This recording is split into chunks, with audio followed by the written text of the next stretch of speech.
Morning, Steve Freed in Chicago with the morning grain comments. Overnight we had kind of a mixed trade.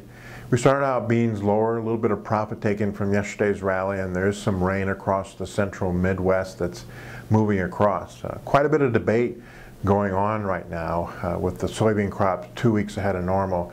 You know, are these rains going to help the crop where it's not raining, or will we still see some deterioration? So kind of a mixed trade in beans. This week's export sales, though, in beans were 1 million tons. It kind of followed through with some rumors yesterday that there was interest in U.S. beans for new crop and also interest for some meal for new crop, and that helped yesterday's market. Today's rally is led by wheat. I think there's some spreading going on between wheat versus corn. Russia came out, said their August 1 grain stocks were the lowest since 2006. Their wheat stocks the lowest since 2003. That kind of raises up the potential for them to limit some of their wheat exports. We're also seeing a downgrade a little bit of the Canadian wheat crop because of too much rain. Here in the United States, for the most part, wheat harvest is over, and we'll be watching to see wheat exports out of Russia to see if wheat needs to add a little bit more premium.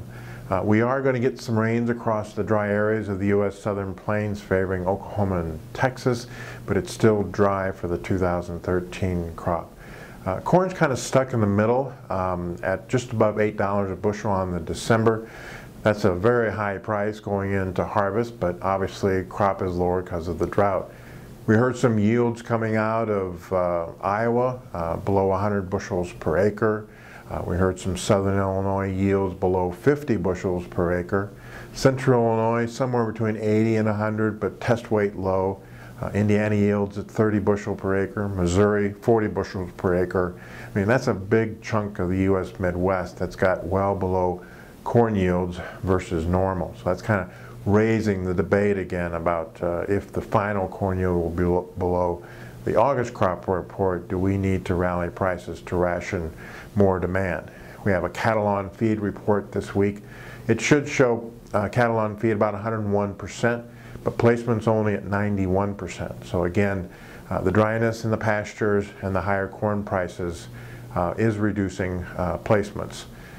A lot of debate on what's going on with ethanol. 4 states now requiring or asking for a waiver, but ethanol prices are below gas, so we keep blending it into the gas, and there's a lot of debate on whether or not they pass the mandate if gasoline prices at the pump will go up. So a pretty strong debate on that, and in general, market doesn't think anything is going to happen about the ethanol mandate until after the presidential election. So again, these are my thoughts and not those of ADM Investor Services or ADM, and have a safe and profitable trading day.